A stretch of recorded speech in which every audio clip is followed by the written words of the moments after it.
Bienvenidos a Conversemos de Tartamudez con Nelson, un espacio de divulgación y reflexión sobre la tartamudez. Puedes suscribirte y activar la campana de notificaciones, así como seguirnos en nuestras redes sociales.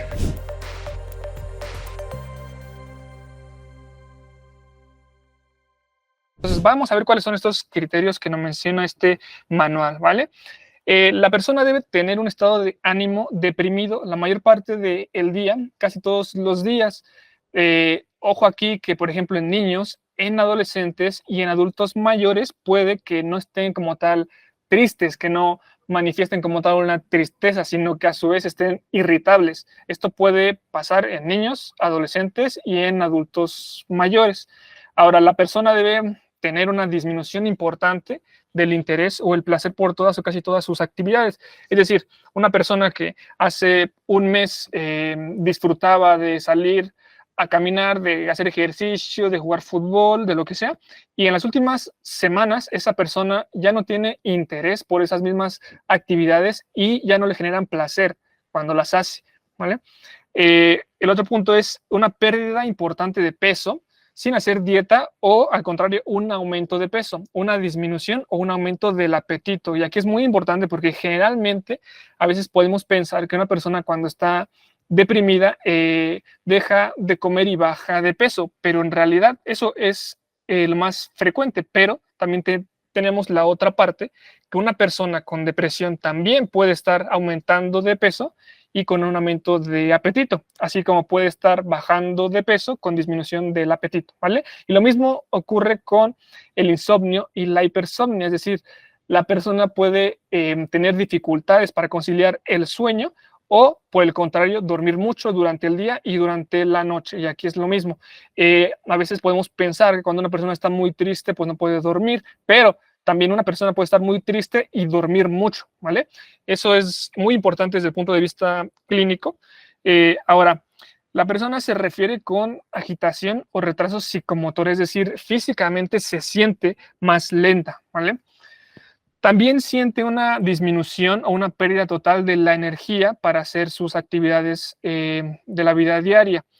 Ahora, esta persona también puede tener sentimiento de inutilidad o culpabilidad excesiva o inapropiada. Es decir, esta persona tiene pensamientos, sentimientos de culpabilidad sobre algo que pasó, pero ese pensamiento lo evoca constantemente y entonces se vuelve un ciclo vicioso que lo que genera es todavía un mayor malestar en la persona, un pensamiento rumiante, es decir, que le da vueltas a una misma situación que en este caso se asocia a un sentimiento de culpabilidad, ¿vale?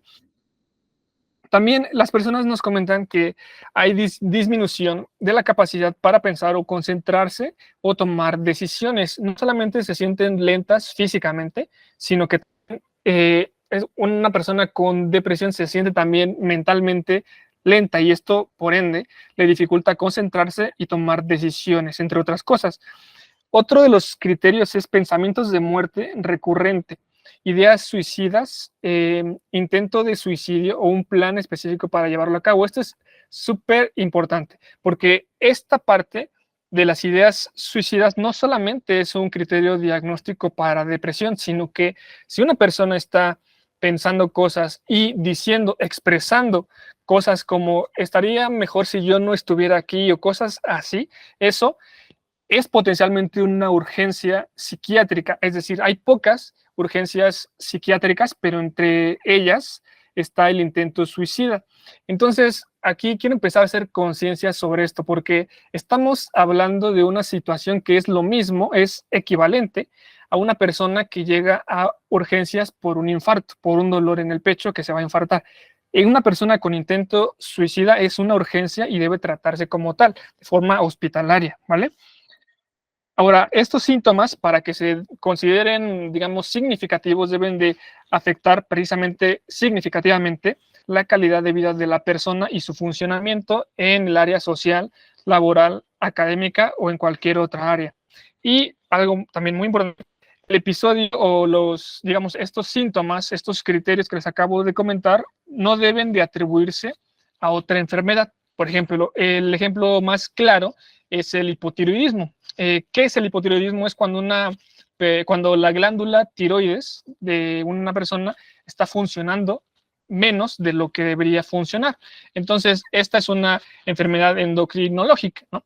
Entonces, el hipotiroidismo también nos puede causar cansancio, insomnio, pérdida de peso.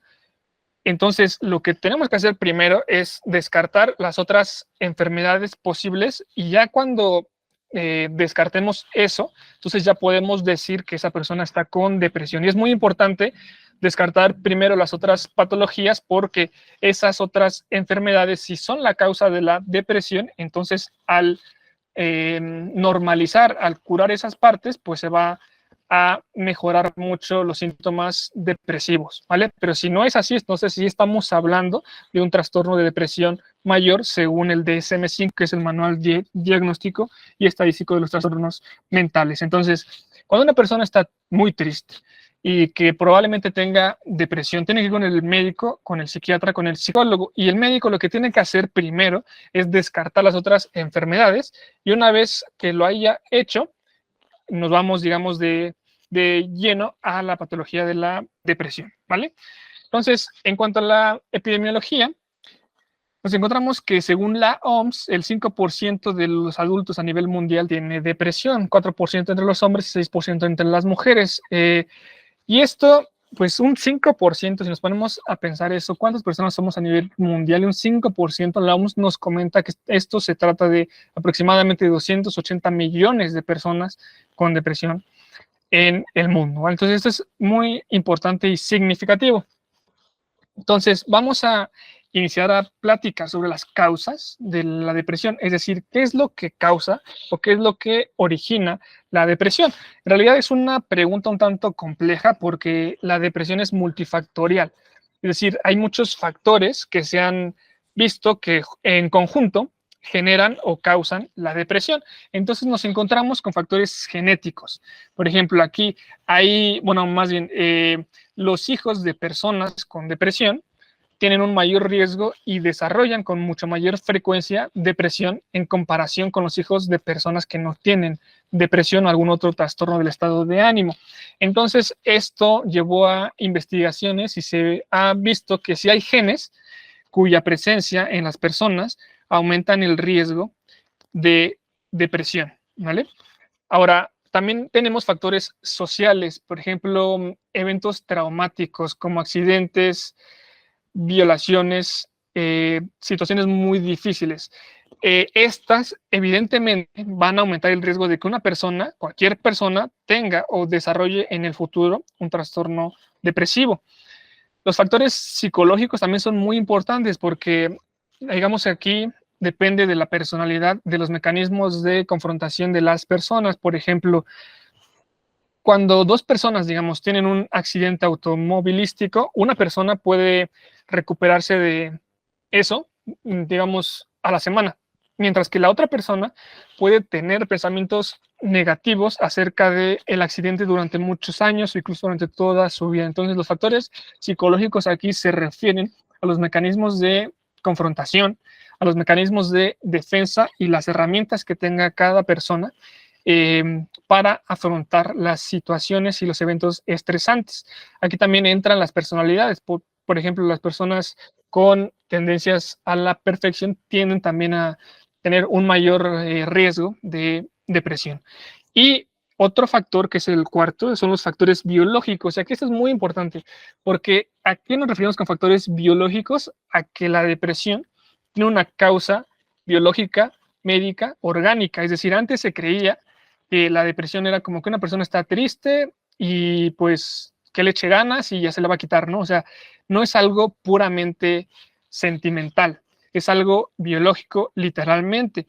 Entonces, lo que se ha visto, y esto ya tiene 15 años o más, que las personas con depresión tienen una alteración a nivel de las vías que participan en la generación de recompensas y el procesamiento de las emociones. Y particularmente se ha observado que hay una disminución en los neurotransmisores. Los neurotransmisores son las sustancias o las moléculas químicas a través de las cuales las neuronas de nuestro sistema nervioso se comunican entre sí. Entonces, lo que se ha observado particularmente es que hay una disminución en los niveles de serotonina, noradrenalina y dopamina. Esto, en conjunto con otros factores, son la causa de la depresión.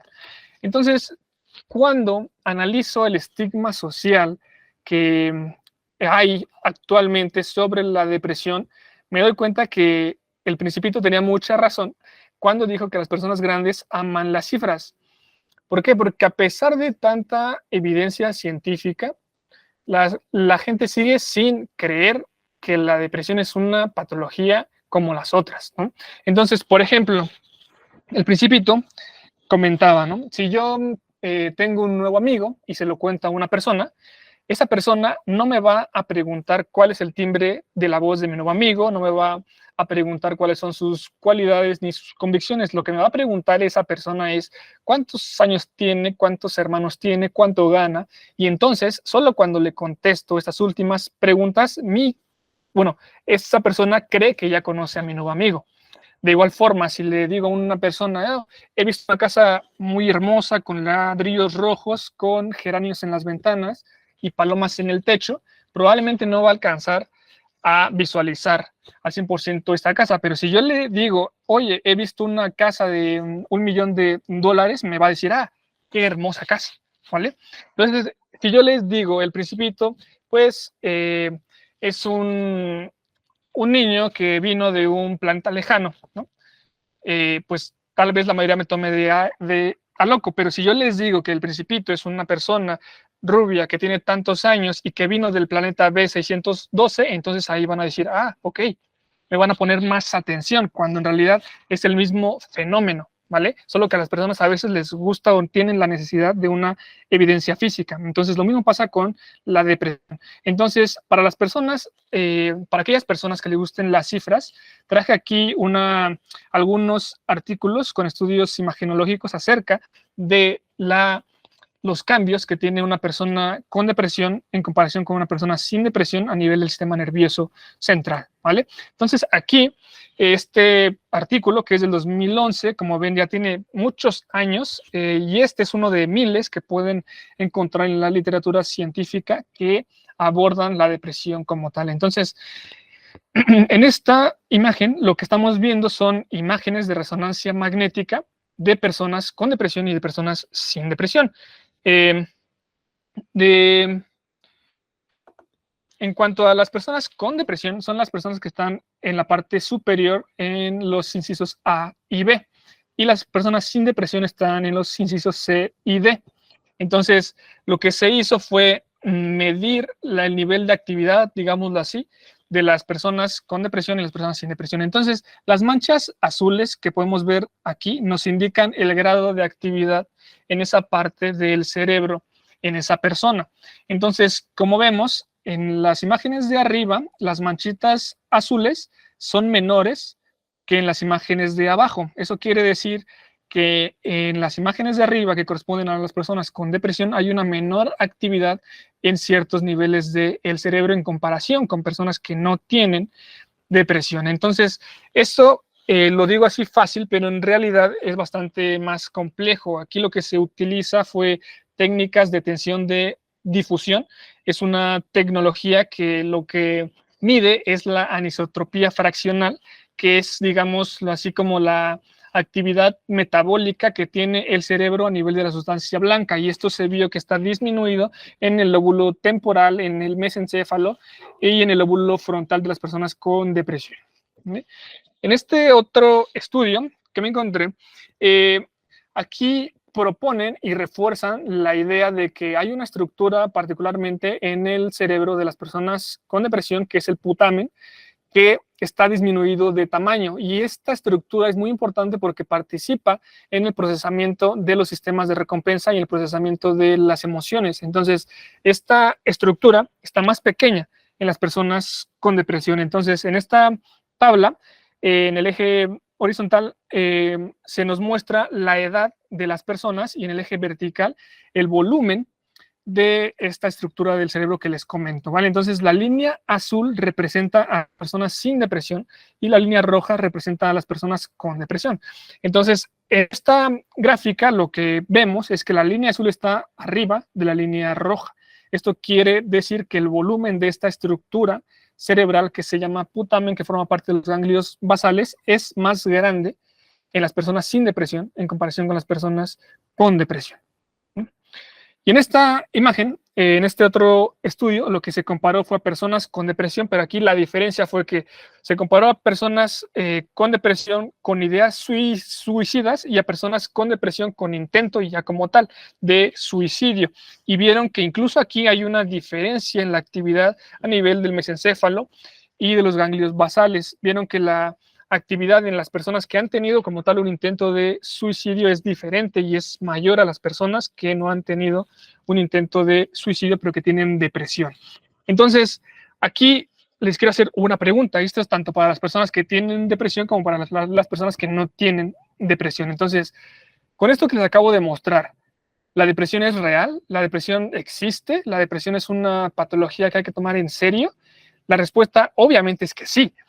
Es decir, aquí les coloco varias imágenes que extraje de estudios y esto, como les comentaba, son cientos de miles de los que podemos encontrar acerca del tema.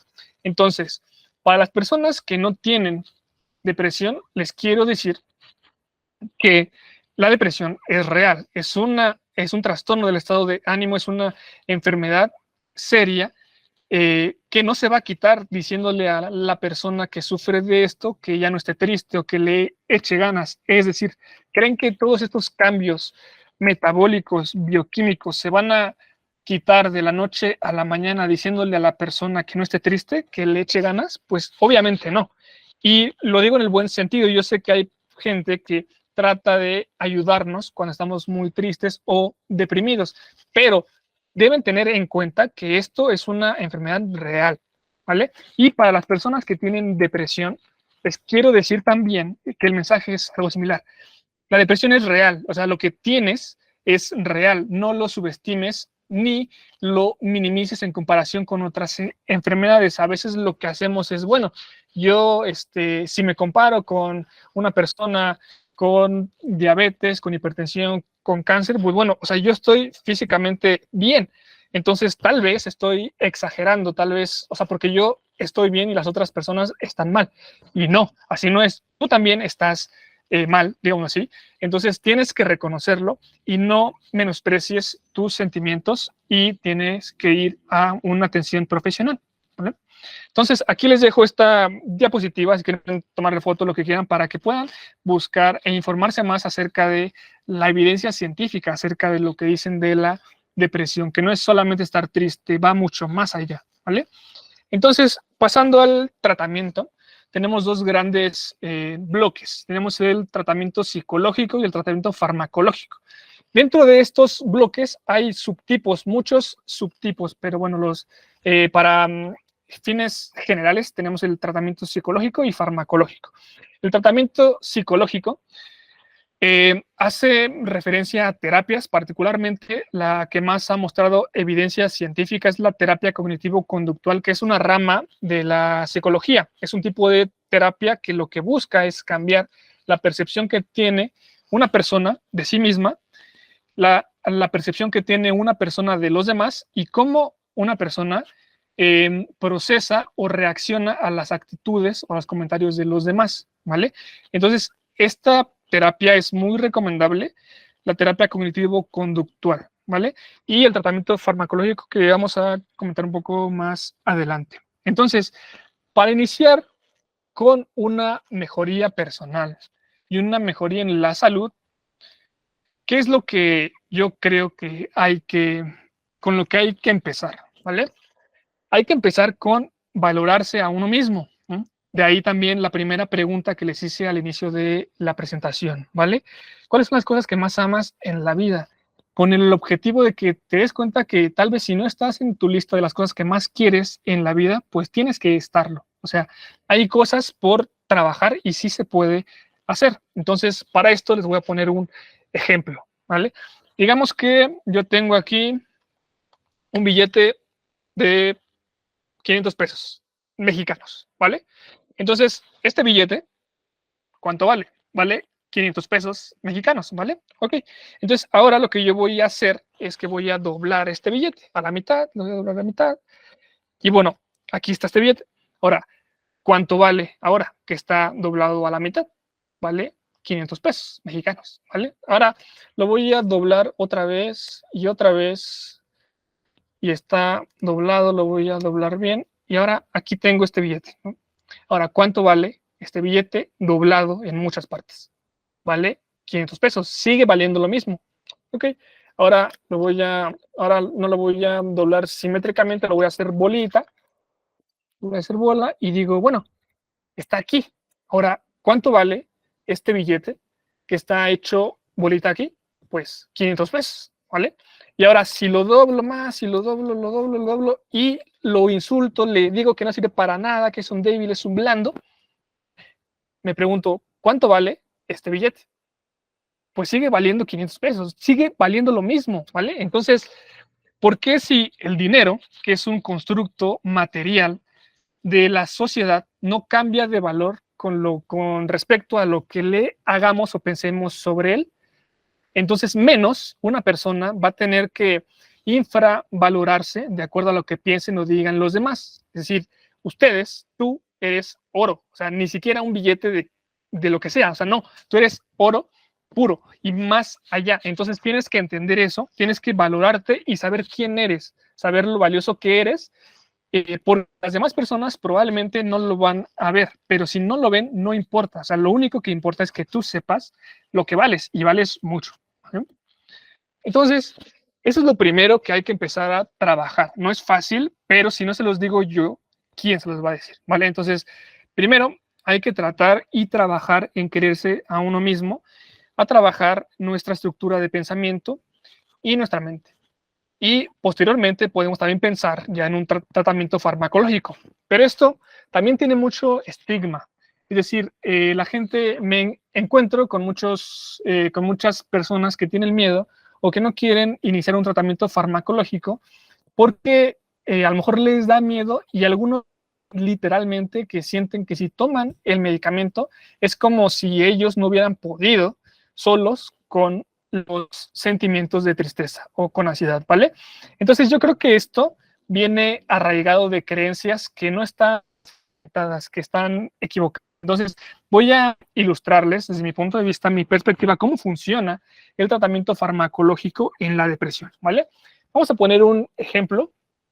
Digamos que tú eres el Canelo, ¿no? Que eres un boxeador conocido internacionalmente.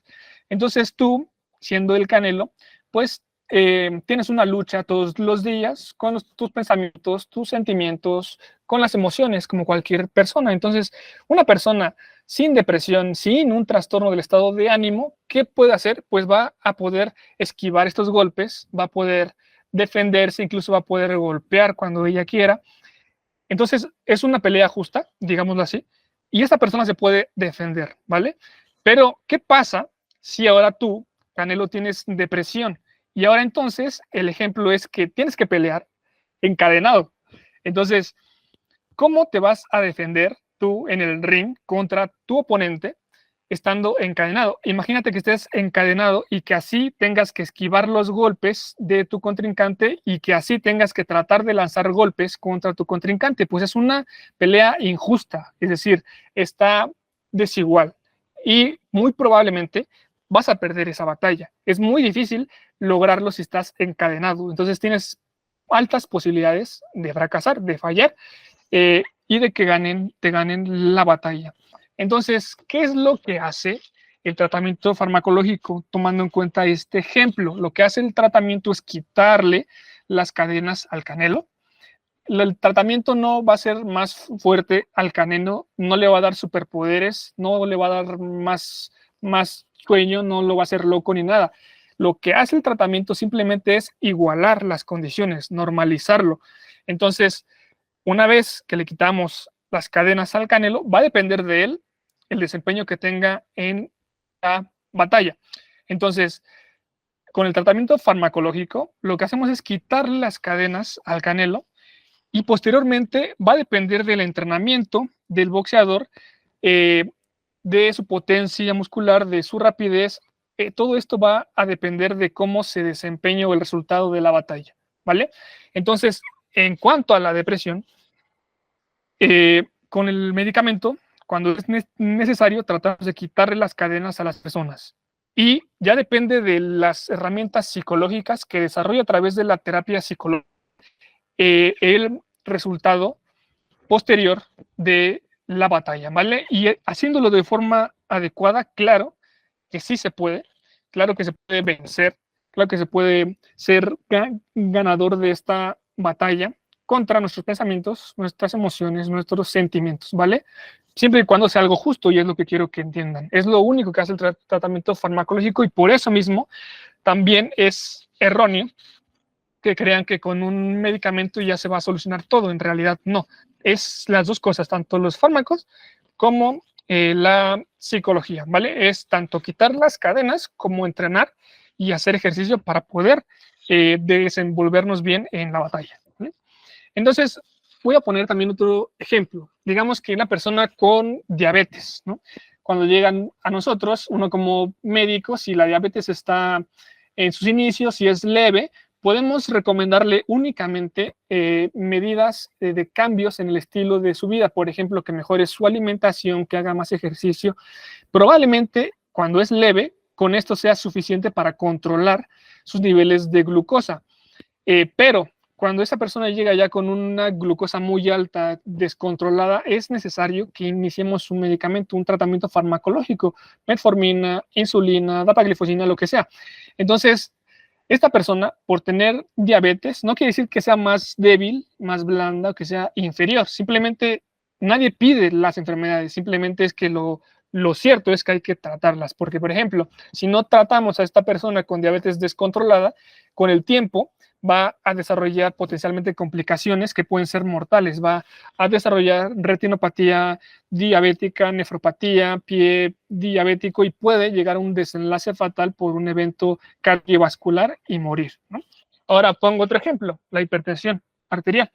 La hipertensión es cuando en una persona los mecanismos de regulación de su presión arterial están, digamos que disregulados, están alterados, ¿vale? Entonces, cuando esa persona igual, cuando empieza con la hipertensión, podemos tratarla solamente con cambios en el estilo de vida, con la alimentación, con el ejercicio, pero cuando ya se descontrola o es ya más severa, más intensa la hipertensión, entonces tenemos que iniciar un tratamiento farmacológico antihipertensivo para mejorar la presión de esa persona. De lo contrario, puede generar complicaciones a largo plazo como una hemorragia cerebral, ¿vale? Y lo mismo pasa con la depresión. Entonces, la depresión, cuando es leve, probablemente, muy probablemente se puede tratar en un inicio con psicoterapia, con una terapia con el psicólogo, ¿vale? Pero cuando la depresión ya es moderada a severa, lo más conveniente sí sería considerar un tratamiento farmacológico para evitar complicaciones, que en el caso de la depresión, la más temida, evidentemente es el suicidio, ¿vale? Entonces nos enfrentamos a la pregunta: ¿los fármacos son buenos o son malos? Pues yo creo que no son ninguna de las dos, simplemente son necesarios. Cuando, y son buenos, más bien son benéficos cuando se utilicen de forma oportuna y con la prescripción adecuada, ¿vale? Ahora, quiero pasar a esta otra parte de la plática, que es el suicidio, ¿vale? ¿Por qué? Porque es el desenlace fatal y evidentemente más fuerte, más feo, más temido de la depresión, ¿vale? Y quiero que vean estas cifras, sobre todo para las personas que no han considerado bien o que no creen en esto. Cada año se suicidan más de 700,000 personas a nivel mundial, de tal forma que el suicidio es la cuarta causa de muerte en el grupo etario, en el grupo de edad de 15 a 29 años. ¿Y por qué lo digo tan abiertamente, no? Porque a veces hay mucho tabú en cuanto a el suicidio, que no se lo comentes, que no lo menciones porque le puedes dar ideas a una persona con depresión. Eso es falso. Lo que yo hago ahorita es decirlo tan abiertamente porque la gente tiene que darse cuenta de lo que está pasando realmente, tiene que abrir los ojos para así poder actuar en correspondencia a eso, ¿vale? Entonces, por ejemplo, yo como médico, si llega un paciente que está muy triste, yo al hacerle la entrevista si le pregunto, ¿has tenido ideas de suicidio? ¿Tienes un plan para hacerlo así? A veces la gente puede pensar, oiga, doctor, pero le está dando ideas al paciente para que lo haga. Eso es mentira. Es decir, si la persona planea, lo quiere hacer o lo hace, eso va a ser independientemente de si alguien más, si el médico o no se lo pregunta. De hecho, o sea, esa persona ya lo tenía pensado desde hace mucho tiempo, ¿vale? Y digo esto porque es mejor enfrentarnos directamente a la verdad. Es mejor que como amigos, como padres, como hermanos, como médicos, investiguemos intencionadamente si una persona que está muy triste o deprimida está pensando en algún momento en quitarse la vida. ¿Por qué? Porque así, si es así, pues entonces podemos hacer algo para específicamente evitar eso. Pero si lo ignoramos, pues nos encontramos con que de pronto, hace un mes yo vi a una persona que estaba en una reunión riéndose y ayer ya no está, ¿vale? Entonces, a veces la verdad duele, ¿no? Pero tenemos que darnos cuenta, tenemos que identificar la verdad, identificar las cosas para poder tratar, ¿vale? Si no tengo hipertensión, que tengo diabetes, pues nunca voy a tomar medicamento ni voy a ir al médico hasta que ya tenga una complicación potencialmente fatal de la enfermedad, ¿vale? Es lo mismo acá. Entonces, hay que tomar mucha conciencia sobre esto, porque la depresión es una enfermedad de 1000 caras. Como les comentaba, una persona puede estar riéndose y después pues ya no está con nosotros, ¿vale? Ya tuvo un intento logrado, digamos, consumado de suicidio, ¿vale? Entonces, hay muchos ejemplos, es decir, muchos casos de gente exitosa, famosa, con dinero que ha cometido el suicidio. Y uno se pregunta, bueno, ¿por qué si tenía todo? Bueno, pues es que tú no sabes cómo se sentía esa persona en realidad. La depresión, digamos que es una enfermedad de 1000 caras. Entonces, siempre hay que investigarla y hay que ser conscientes, ser sensibles con las personas para investigar sobre esto, ¿de acuerdo? Ahora, Alex Day comenta que cuando quieres mejorar algo de tu personalidad, de tu salud, de lo que sea, tienes que hacer 3 cosas, ¿vale? Primero es identificarla. Segundo, aceptarla. Y tercero, superarla. Entonces, para identificarla, una persona tiene que identificar y ser sincera consigo mismo acerca de cómo se siente. A veces las personas pues no queremos aceptar o nos negamos a la idea de que podemos tener depresión, ansiedad, y no queremos ir al médico, al psicólogo o al psiquiatra, pero primero, para mejorar, tenemos que identificarlo. Entonces, ¿qué más que ir con un profesional para que nos evalúe y nos diga como tal si tenemos algún trastorno en el estado de ánimo o no, para primeramente identificarlo? Posteriormente, aceptarlo, decir, bueno, sí tengo eso y voy a seguir las indicaciones de lo que me digan los demás, los profesionales, para así comenzar con el camino de la superación. Pero si no inicias con la identificación y la aceptación, evidentemente nunca vas a llegar a la superación ni vas a empezar el camino de la superación. Por eso es que Alex Day nos comenta muy acertadamente, para mejorar en cualquier cosa, primero hay que identificar, aceptar y después superar. ¿Vale?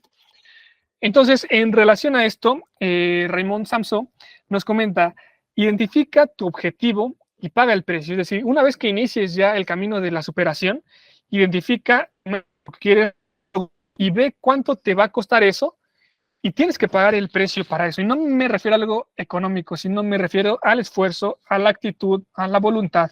Por ejemplo, si yo digo, bueno, yo quiero ser fisicoculturista, entonces esa es mi meta, es mi objetivo, ¿vale?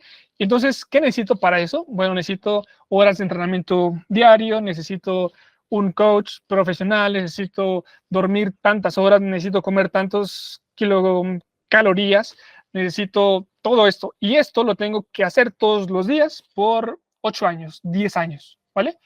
La meta está ahí, tú ya sabes cuál es. Y si te pones a pensarlo conscientemente, tienes ya el precio que te va a costar. Entonces, tienes que pagar ese precio para llegar a tu meta. O sea, tienes que esforzarte para conseguir algo, porque me encuentro con mucha gente que quiere mejorar, pero en realidad no está haciendo nada por mejorar. O sea, yo sé que es muy difícil cuando estás en el hoyo emocional el mejorar o tratar de mejorar, pero estamos aquí, para eso estoy yo para echarles una mano, darles una información, un modo de ayuda. Les ofrecemos nuestra ayuda para que traten de iniciar este proceso. Entonces, me encuentro con gente que, por ejemplo, dice, quiero ser astronauta y se la pasa todo el día acostado en su cama, ¿no?